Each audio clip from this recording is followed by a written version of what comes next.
นั่งสบายก่อนที่เราจะทั้งครูบาอาจารย์เป็นสิให้พรนั่งพิงแดดตั้งใจสบายให้มันเป็นบุญให้มันเป็นกุศล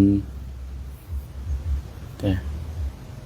ให้มันเป็นทุกวันนะสำหรับพวกเราเห็นว่าให้ใจมันมีกำลัง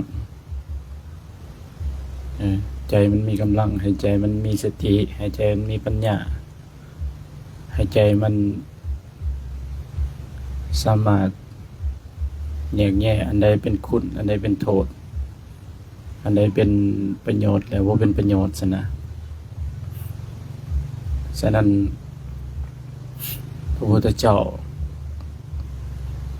เป็นก็จังใดให้มีการทำปรมีเบื้องต้นคือการจาคะสลัดออกคือการทานสินะเหตุและปัจจัยเป็นยังเป็นจังให้มีนะเพราะว่าคนเอาส่วนหลายหันมันถ้าว่าเฮาบ่บำเพ็ญปรมีตัวนี้มันก็สิจิตใจมันสิหึงหวงอะไรหรือว่า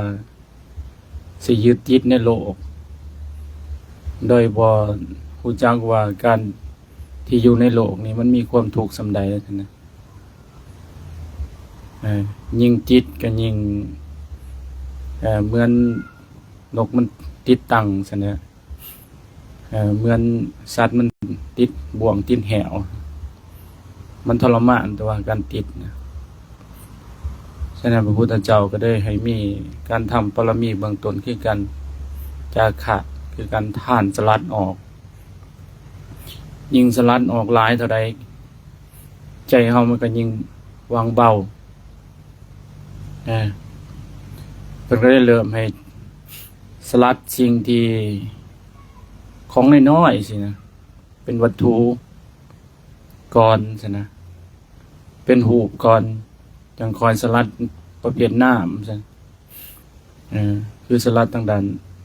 ๆเขาคล้องปัจจัยสี่ก่อนจังสลัดต่างๆย่างใจความตนีขี้เหนียวความมันยังต่างๆถ้าเฮาเฮ็ดสิ่งน้อยๆสิแม้แต่เข็มเล่มหนึ่งสินะคันเฮากะให้คันเฮาสลัดเนี่ยมันขาดเอิ้นว่าการแบ่งปันหรือการแจกแบ่งให้มันขาดออกไปโดยที่บ่หวังสิ่งตอบแทนโดยที่บ่หวังเอาคืนซั่นนะสิ่งเหล่านั้นมันก็ออกไปจากใจเฮาในขณะที่สิ้นหนึ่งนะจากของน้อยๆสิเข็มแล้วก็ต่อไปก็พยายามเฮียนสลัดของใหญ่ๆขึ้นหลังจากเฮาสลัดของใหญ่ๆขึ้นออกได้วันนี้ย่างใจเฮามันก็สิค่อยเริ่มคือกำลังของความหึงหวงความยึดติดในโลกมันก็สิค่อย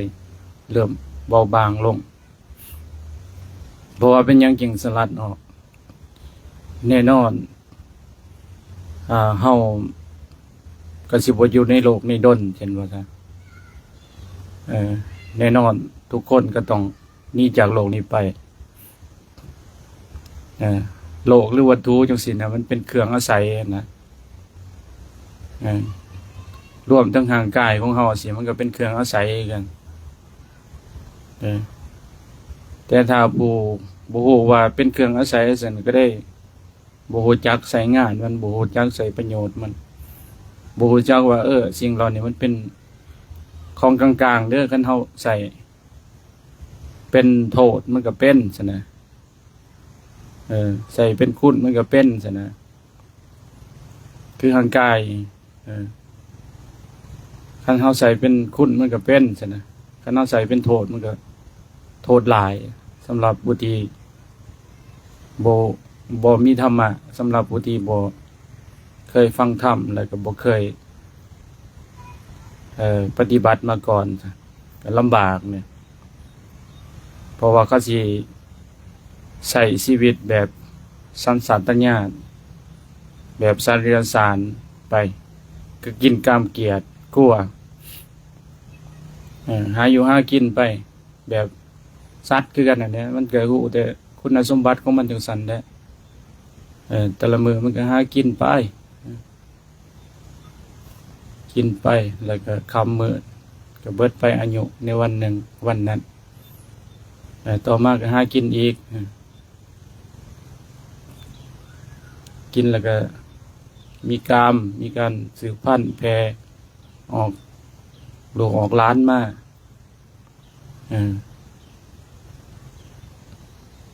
เกียรติบางครั้งสิ่งเนี่ยบางครั้งก็สิงเสือเนี่ยมีเจ้าป่าเนี่ยเจ้าป่าแย่งเขตตำแหน่งกันผู้ใดเข้ามาผู้ใดกัด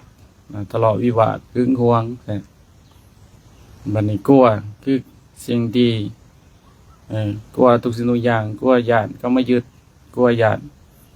กลัวตายกลัวสารพัดเป็นว่ามิแต่เอาแต่ซ้ำนั่นนะชีวิตแต่ว่าคุณธรรมของสัตว์มันบ่ได้เป็นว่าสมเทียมกับมนุษย์นี่ถ้าว่าเทียบสติปัญญากันนี่มัน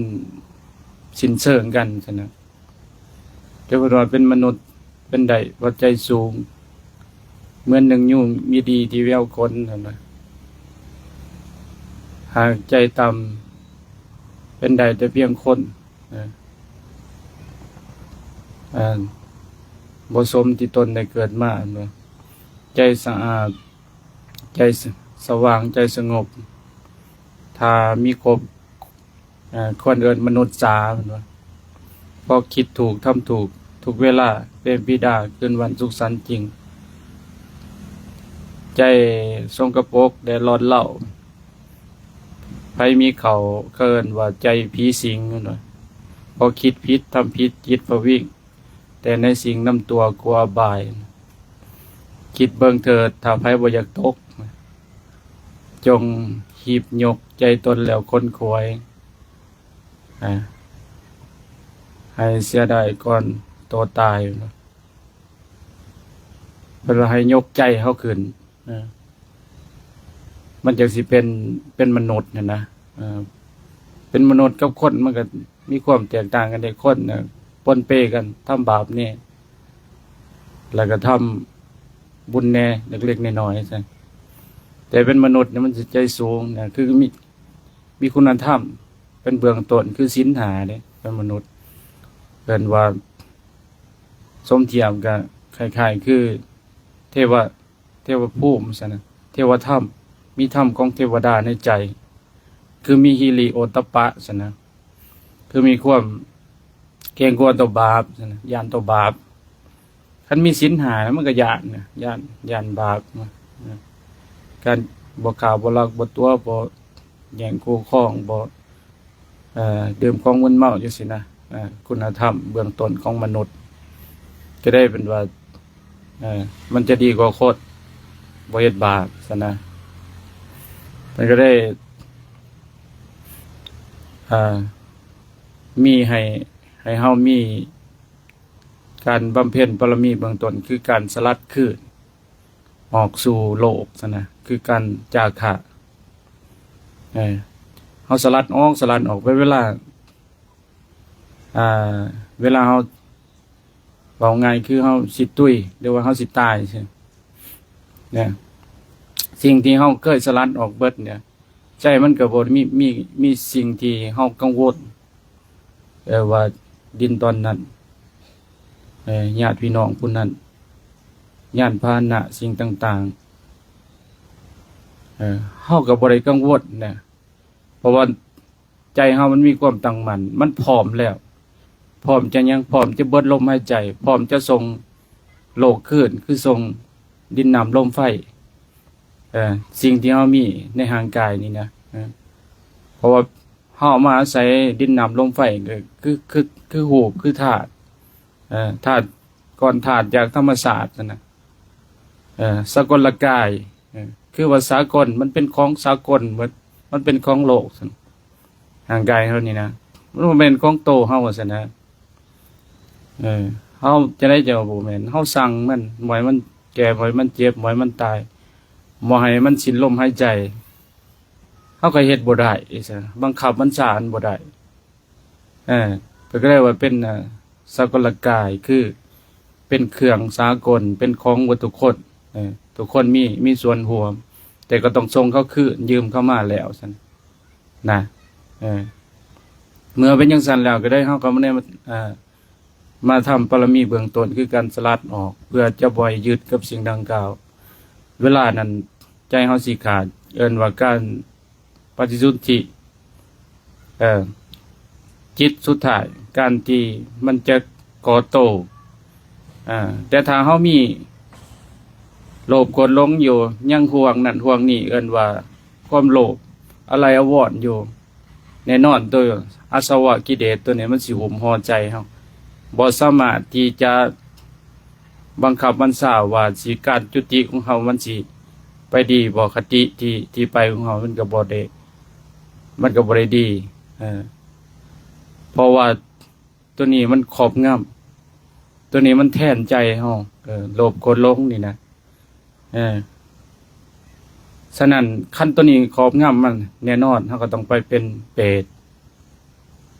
คติที่ไปของเฮาสิเป็นเปรต 100%เปรตก็มีหลายประเภทบางทีก็เป็นเปรตเผาดินเผาไร่เผานาเผาเรือนเผาสวนเผาย่านพาหนะ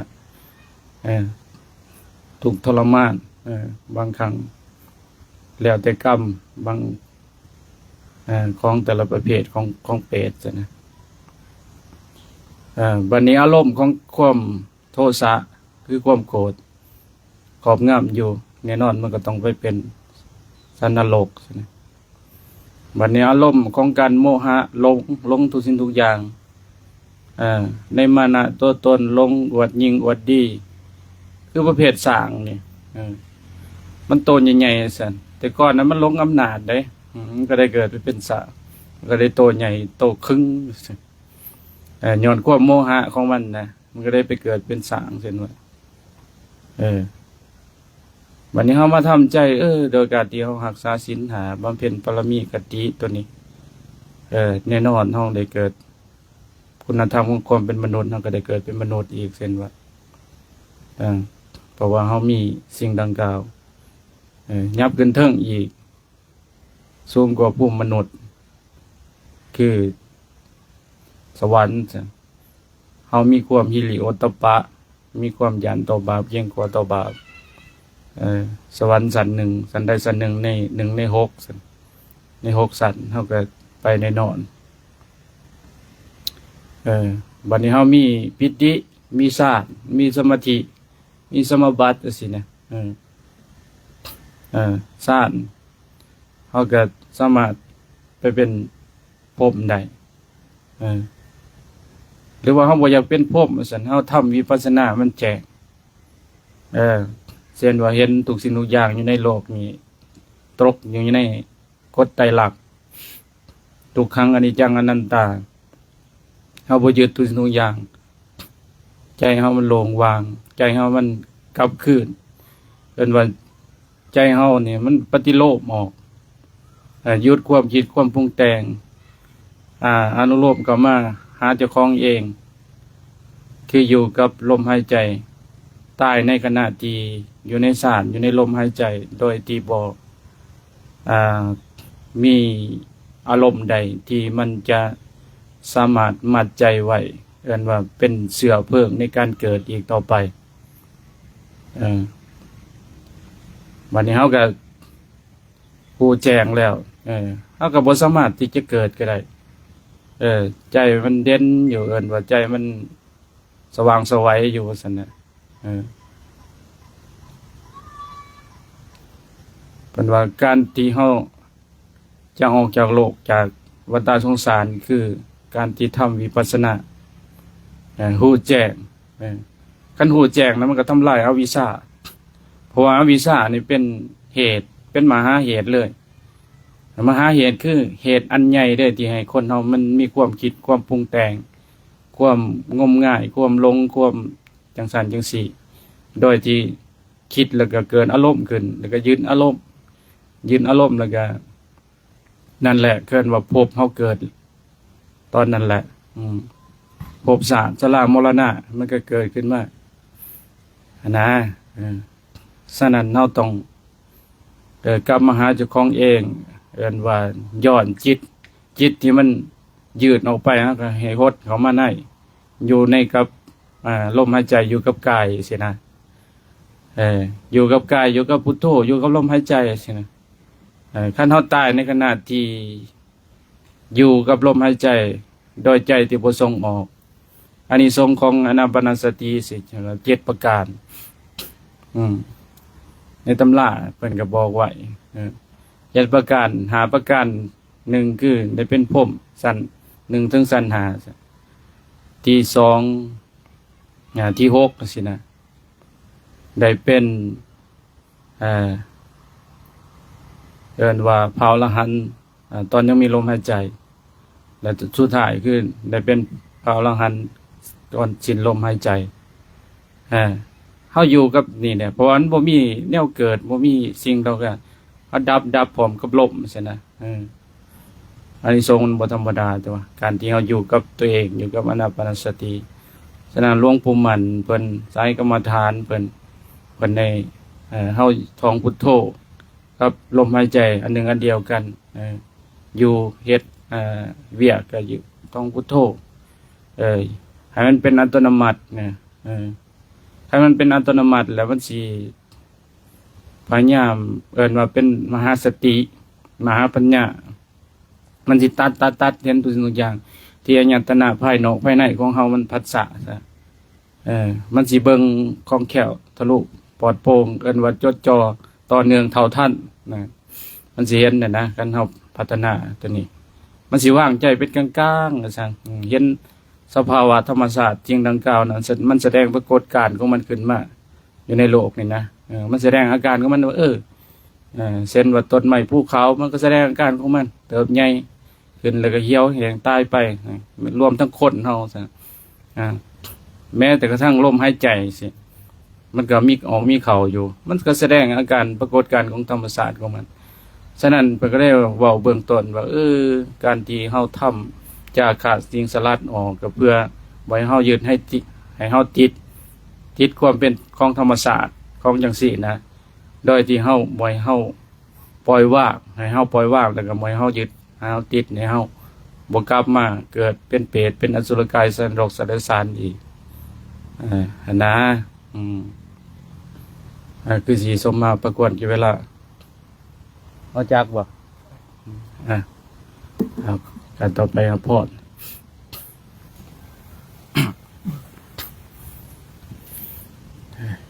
ยะถาวะริวหาปุราปริปุเรนติสักรังเอวเมวะอิโตทินังเปตนังอุปกัปปติ